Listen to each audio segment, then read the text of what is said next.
She was just a quiet presence on the training ground, barely acknowledged by the instructors, mostly overlooked by the recruits. When she stepped up to the range, someone muttered, "She's not ready." The room chuckled, but one SEAL didn't laugh. He walked forward, handed her his personal Barrett .60 cal sniper rifle, a weapon no one else was ever allowed to touch, and stepped back. What happened next silenced the entire base. From which city in the world are you watching this video today? If you enjoy stories of unrecognized excellence, consider subscribing for more untold military narratives. The briefing room hummed with low conversation as 12 elite operators settled into their seats. These were the best of the best, selected for the most advanced sniper training the military offered. 11 men and 1 woman, all with combat experience, all with confirmed kills. Their postures betrayed a casual confidence as they arranged their notebooks and tablets, some comparing notes from the previous day's field exercise. Chief Petty Officer Riker strode to the front of the room, his presence immediately commanding silence. At 42, with silver beginning to thread through his close-cropped hair, he carried himself with the gravity of a man who had seen more combat than most generals. His weathered face bore the permanent tan lines of the tactical eyewear.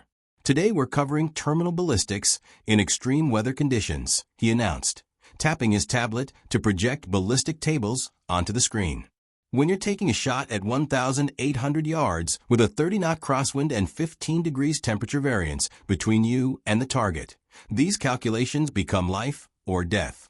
In the back corner sat Ren Adler, slender, unremarkable in appearance, wearing civilian clothes with a Department of Defense contractor badge clipped to her navy blue blazer. For 3 weeks, she had been a shadow in the room, her presence explained only by paperwork from the Pentagon that the instructors clearly resented. The document stated she was observing training protocols for analytical purposes, nothing more. She wrote in a leather-bound notebook, her handwriting precise and technical. None of the operators acknowledged her. None had bothered to learn her name. Riker continued his lecture on wind calculation methods, pointing to complex formulas on the screen. When engaging targets beyond 1,500 yards, you need to account for multiple wind zones. A misreading at any point will send your round off by meters, not centime. The door opened with a slight creak. Commander Leith Blackwood entered, a man whose reputation preceded him. For distinguished tours as a SEAL sniper, holder of the 3rd longest confirmed kill in military history. Unlike Riker's weathered appearance, Blackwood moved with a fluid economy that belied his 45 years. His eyes, a startling pale blue, scanned the room with an intensity that made junior operators instinctively straighten their posture. "Commander," Riker acknowledged with a nod. Blackwood scanned the room, his gaze pausing momentarily on Run. Unlike the others, who had been ignoring her for weeks, he offered a slight nod of recognition before taking position against the wall. "As I was saying," Riker continued, "your spotter can give you wind calls, but ultimately you need to feel it. Science only gets you so far." During the discussion of high-angle shooting, Rin made her first ever comment, suggesting a modification to the standard formula for Coriolis effect at extreme distances. Her voice was clear but not loud, professional but not authoritative. Riker barely glanced her way. "Theory is fine at your desk in Washington, ma'am, but out here we deal with reality." The class chuckled. Merrick, the class leader with 3 Afghanistan tours under his belt, didn't bother hiding his smirk. Rin returned to her notebook without reaction, making another notation in her precise handwriting. After the morning session, the operators filed out for their midday meal. Rin gathered her materials slowly, allowing the room to clear before she stood. As she turned to leave, she found Commander Blackwood standing in her path. "Madler, is it?" he asked, though his tone suggested he already knew the answer. "Yes, Commander," she replied, meeting his gaze directly. "Your observation about the Coriolis calculation was interesting, not standard doctrine." "Thank you, sir. It was just a thought." Blackwood studied her for a moment. "Thoughts like that don't come from nowhere. Enjoy your lunch, Miss Adler." In the mess hall, Rin sat alone at the end of a table, her tray containing a modest portion of the day's offering. As she ate methodically, she reviewed her notes from the morning session, occasionally glancing at the operators who sat together several tables away, laughing at some shared joke. As she flipped through her notebook, a worn photograph became briefly visible. A military funeral. The Marine Corps emblem visible on the folded flag being presented to a woman whose face was obscured. Behind her stood a teenage girl, straight-backed and stoic, despite the tears tracking down her face. Rin quickly tucked the photo away when she noticed Blackwood observing from across the room. Their eyes met briefly before she returned to her meal. That evening, Blackwood reviewed personnel files in his office. The standard-issue desk lamp cast harsh shadows across his face as he pulled a classified folder marked Project Kingfisher. Inside were technical specifications for next-generation ballistic computing systems designed to account for variables that current systems couldn't process fast enough for field use. Attached was a personnel file with a photo of Ren Adler, but with a very different title than DoD Observer.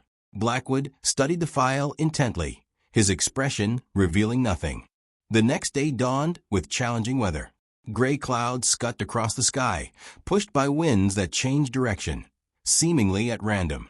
Perfect conditions for what Riker had planned. The class assembled at the most challenging range on the compound, a shooting lane extending through a valley with crosswinds that changed direction between the shooter and the target. The objective, a 1,750-yard shot requiring compensation for multiple wind vectors. This simulates the Hindu Kush conditions, Riker explained as the operators prepared their equipment. You'll need to read all 3 wind zones correctly or you'll miss by meters. In the field, that means mission failure. Run stood back from the firing line, her notebook open, and a pair of compact spotting binoculars hanging around her neck. As usual, no one acknowledged her presence. One by one, the operators attempted the shot. Even the most experienced missed repeatedly. The woman, Lieutenant Cassidy, came closest on her second attempt, missing by just 8 inches. Still a complete miss in combat terms. Frustration built with each failure. The wind was unpredictable, shifting directions between the firing line and the target in ways that were difficult to read and impossible to time perfectly. This is why we train, Riker reminded them. In real-world conditions, nature doesn't cooperate. Petty Officer Marek, the class leader, made his 3rd attempt and missed by inches. The impact kicked up dirt visibly to the right of the human's eyes target. "Damn it," he growled, standing up from the firing position. He was the last to shoot, and not a single operator had hit the target. Run stood behind the line, making occasional notes. Her eyes tracked the mirage effect through her spotting scope, recording something the others weren't seeing. Her pen moved continuously, noting angles, directions, speeds. Merrick noticed her writing and bristled. Who was this civilian to document their failures?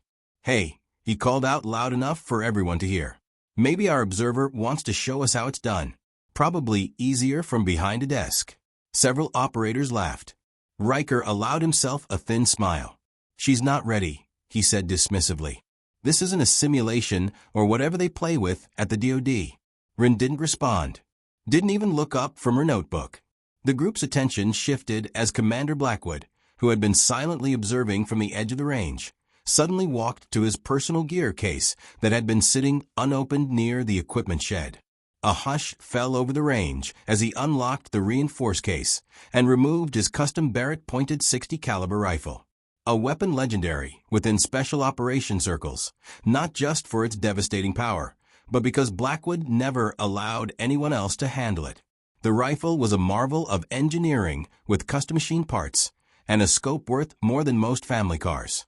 Operators whispered about it, but none had ever fired it, not even Riker. Without speaking, Blackwood walked directly to Run, extended the rifle, and simply said, "Show them." The range fell silent. Riker's smile vanished, replaced by confusion and the beginning of protest. Merrick stood straighter, eyes narrowing. Run looked at the rifle, then at Blackwood. Something passed between them, an understanding that no one else could interpret. She closed her notebook, set it aside, and took the weapon with practiced hands.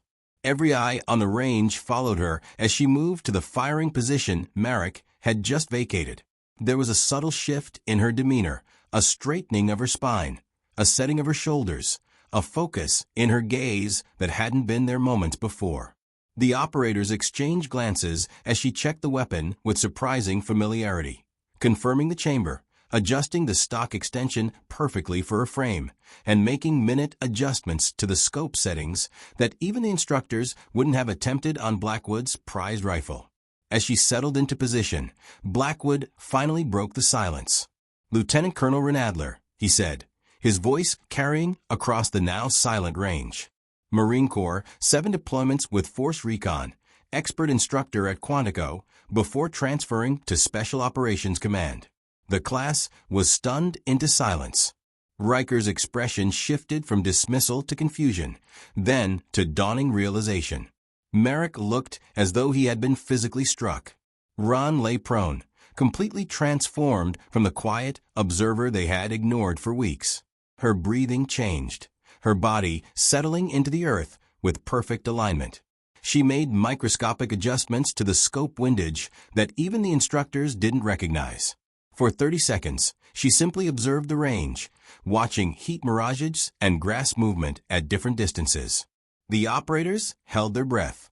Blackwood stood motionless, his face unreadable.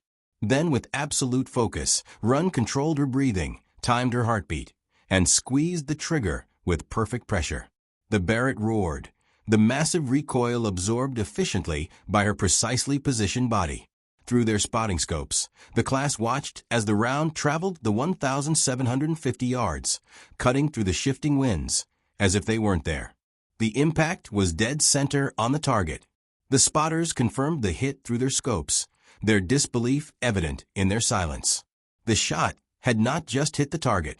It had struck the exact center mass, a shot that would have been impressive in perfect conditions, let alone in the swirling winds that had defeated every seasoned operator on the range. Run stood smoothly and returned the Barrett to Commander Blackwood with the same care with which she had accepted it. "Thank you, Commander," she said quietly.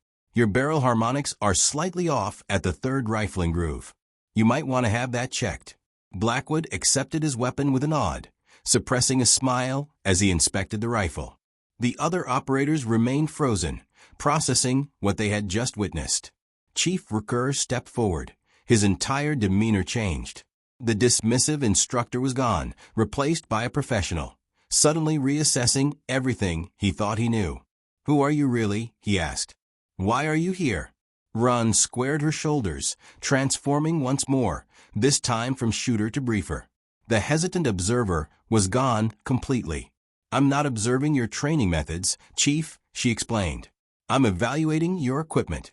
I designed the next-generation ballistic compensation system being installed in your rifles next month. The Pentagon thought you might resist taking advice from someone who didn't come through your program." Marek stepped forward. "You're saying you created Kingfisher? That's your system?" Wren nodded. Project Kingfisher is a complete overhaul of ballistic computing for special operation snipers.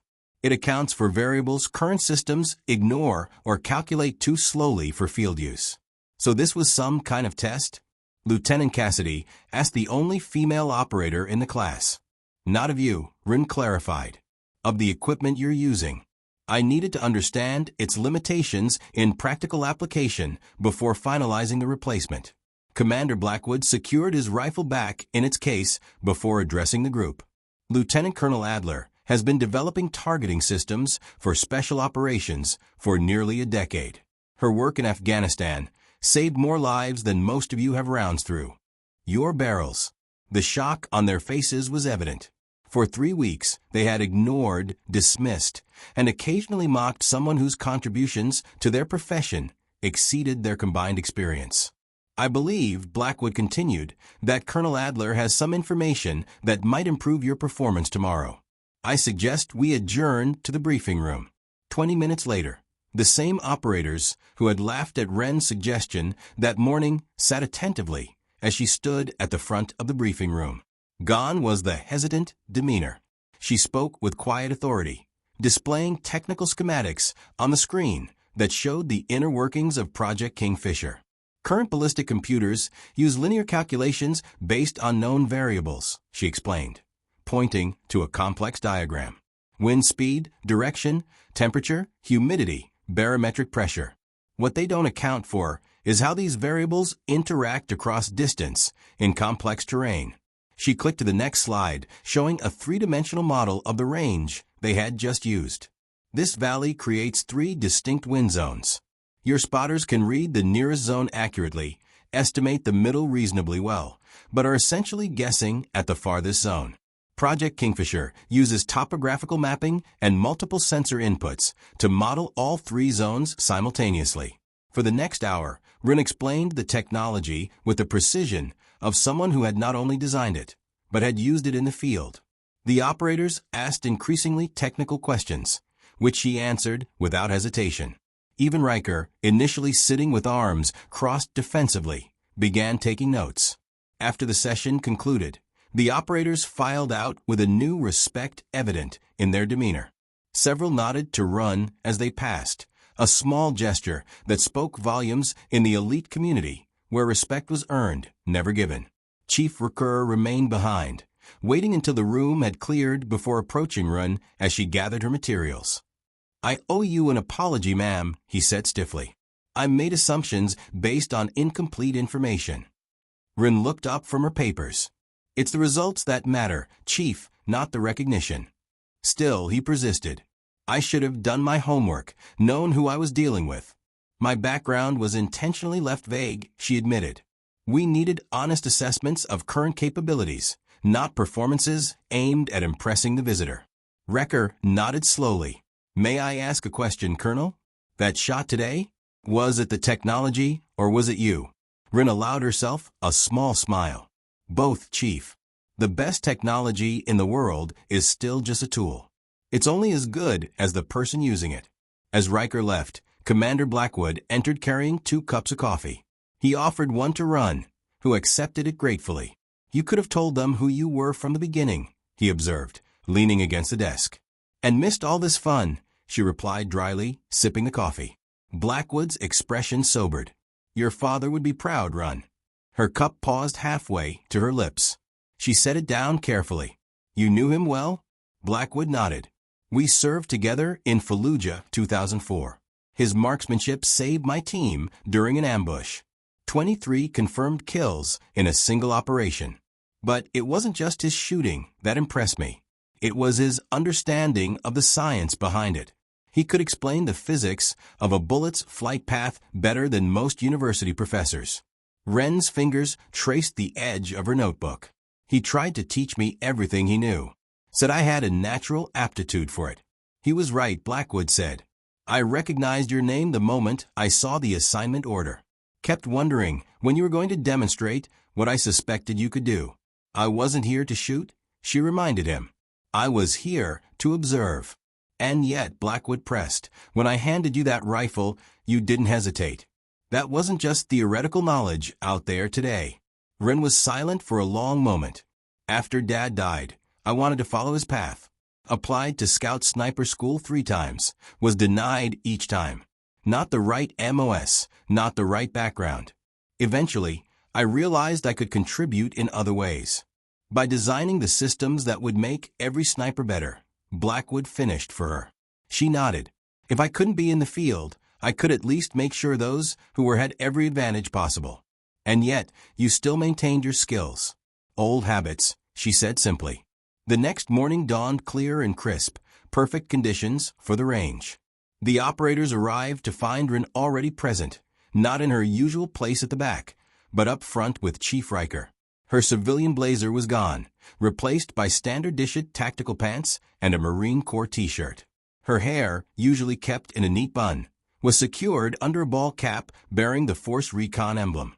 "Colonel Adler has agreed to work with us today," Riker announced without preamble. "She'll be demonstrating the practical applications of the techniques she described yesterday. I expect everyone to pay attention." The day unfolded differently than any previous training session. Rin moved among the operators, making small corrections to their positions, explaining the subtle nuances of wind reading that went beyond what their formal training had covered. Lieutenant Cassidy approached Run during a break, clearly wanting to ask something, but hesitating. "Go ahead, Lieutenant," Run encouraged. "How did you deal with it?" Cassidy asked quietly, "Being the only woman in spaces like this." Rin considered her answer carefully. "I stopped focusing on being the only woman and concentrated on being the best at what I do. Excellence can't be denied forever, though sometimes it takes longer than it should to be recognized." Cassidy nodded thoughtfully. "Thank you, ma'am." By mid-afternoon, the improvement in the class's performance was remarkable. Shots that had been impossible the day before were now landing with consistency, if not the same precision Run had demonstrated. Commander Blackwood observed from the sidelines, occasionally conferring with Riker. Both men watched as Run worked with Merrick on his breathing control, her instruction firm, but respectful. The petty officer who had mocked her the day before now listened with complete attention. "She's a natural instructor," Riker commented. Like her father, Blackwood agreed. He could have written the manual if he'd lived long enough. "What happened to him?" Riker asked. "Ambush outside Kandahar, 2010. Insurgents had studied his pattern. Knew he'd come back for a wounded Marine. They were waiting with an IED." Blackwood's expression darkened with the memory. He saved 3 lives that day, but couldn't save his own. As the sun began to lower in the sky, Run gathered the operators for a final demonstration. She had set up a new drill, a moving target at 1,200 Y, traversing unpredictably. "This is what Kingfisher was ultimately designed for," she explained. "Not just accounting for environmental factors, but predictive tracking for moving targets. The system calculates probable movement patterns based on terrain and visible behavior." She nodded to Blackwood, who activated a remote control. A target drone began moving along the distant ridge, its pattern erratic and seemingly random. Rin took position behind a standard-issue M4A6, not Blackwood's custom Barrett. The operators watched intently as she tracked the target through her scope, her breathing measured and controlled. 3 shots rang out in quick succession. Through their spotting scopes, the class confirmed 3 direct hits on the moving target, a feat that would have been considered nearly impossible with their current equipment. "That," Rin said as she stood, "is what Project Kingfisher will enable. Your expertise combined with advanced predictive computing. The system doesn't replace your skills, it enhances them." As the class dispersed for the evening meal, there was a new energy among them. The technology they had just witnessed promised capabilities beyond what they had thought possible. Ren packed up her equipment methodically, her movements precise and efficient. As she closed her notebook, Blackwood approached. "The Pentagon called," he said quietly. "They want you back in Washington tomorrow. Apparently, there's some urgency about the final testing phase." Ren nodded. "I've seen what I needed to see here. Will you come back?" Blackwood asked when the systems are deployed. "If they want me to," she replied. "There's still fine-tuning to be done based on what I've observed." "They'll want you to," Blackwood assured her. "I'll make sure of it." As they walked back toward the facility buildings, the setting sun cast long shadows across the training grounds. Behind them, the operators who had once dismissed Ren Adler as just an observer now discussed her techniques with newfound respect. The following morning, Rin arrived at the briefing room earlier than usual. She had packed her few belongings, preparing for the return to Washington, but wanted one final session with the class before departure. The room was empty when she entered, giving her a moment of quiet reflection on the past month. She placed her notebook on the instructor's table and looked around the austere space. When she had first arrived, she had been viewed as an unwelcome intrusion, a civilian observer who couldn't possibly understand the realities of their profession. Now her expertise had been demonstrated beyond question. The door opened and Commander Blackwood entered. He carried a folder stamped with classified markings. "I thought you might want to see this before you leave," he said, placing it on the table before her. The preliminary reports from the operational tests of Kingfisher in Afghanistan. Rin opened the folder, her eyes quickly scanning the technical data. 78% improvement in first-round hit probability at extreme distances, she read aloud. That's better than our projections. Your father's theory was right, Blackwood said quietly, about the harmonic vibrations of the barrel affecting trajectory at extreme distances. The compensation algorithm you designed accounts for it perfectly. Rin closed the folder, her expression softening slightly. He was always obsessed with that theory. Used to bore me with it for hours when I was a teenager.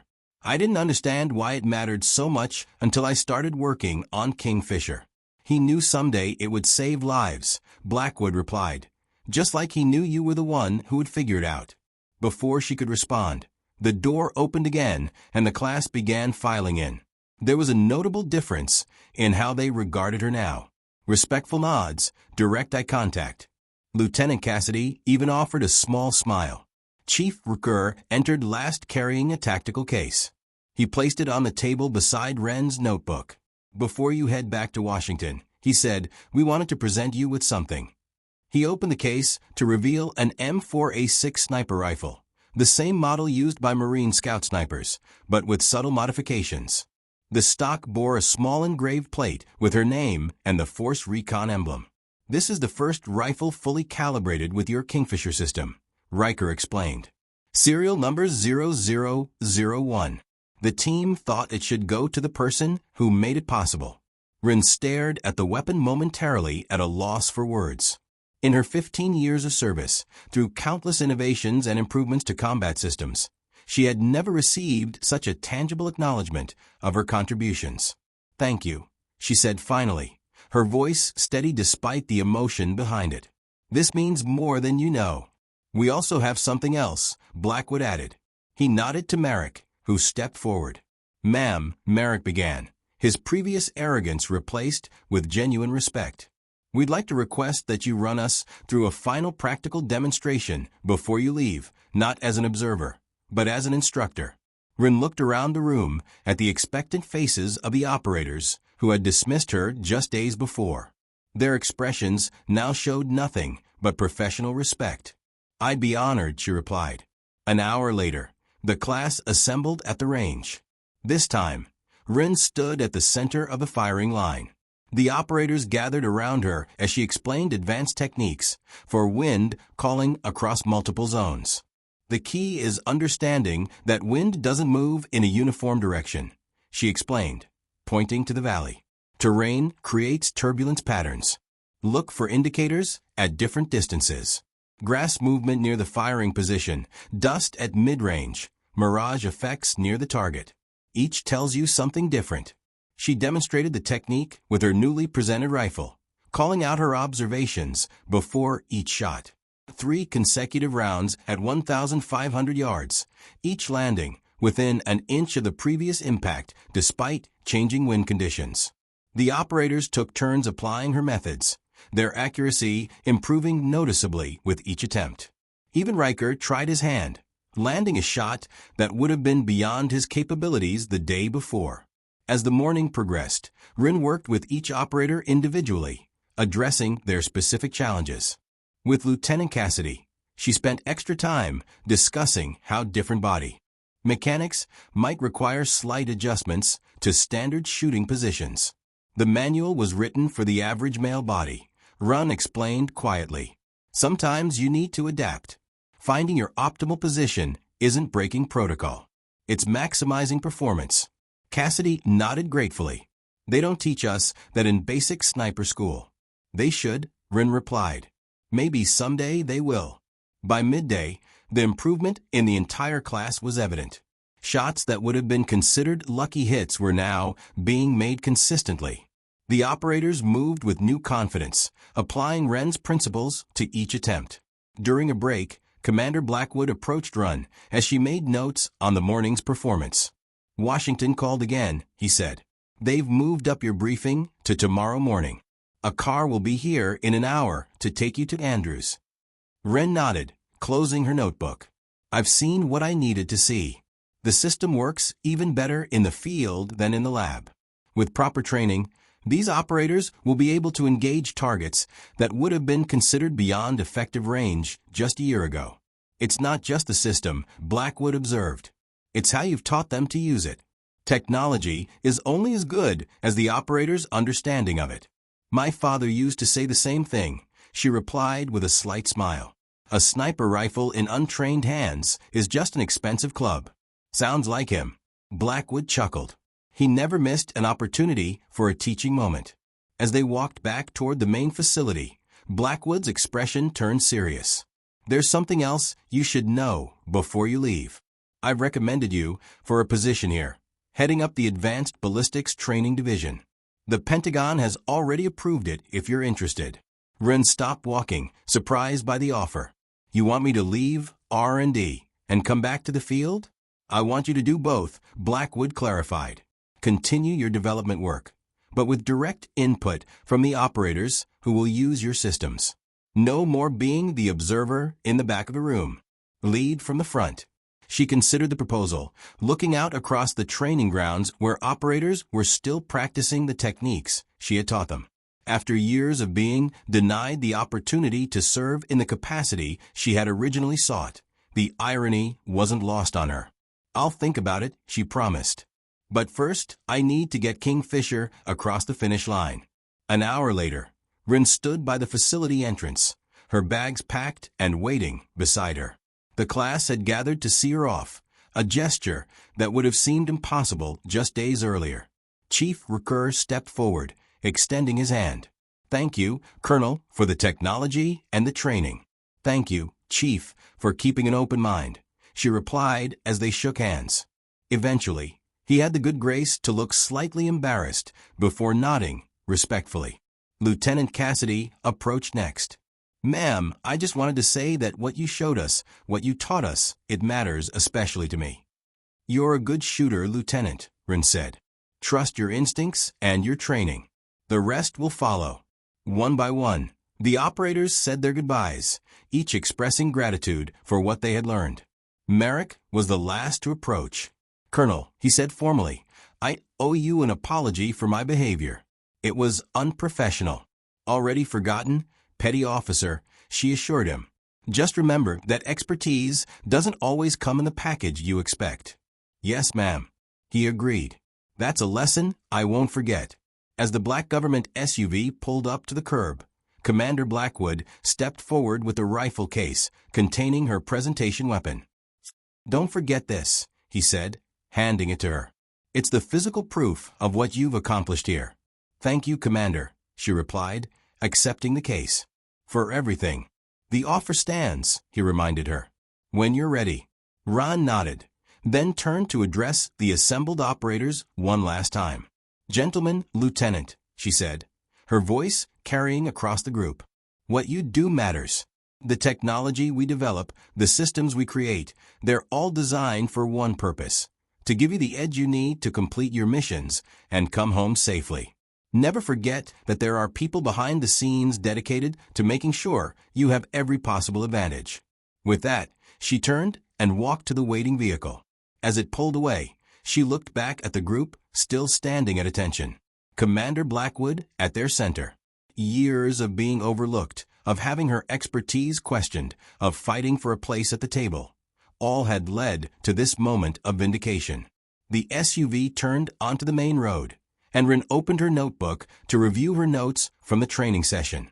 There were still improvements to be made to Kingfisher, refinements based on what she had observed in the field. Her mind was already racing with possibilities. Her satellite phone rang.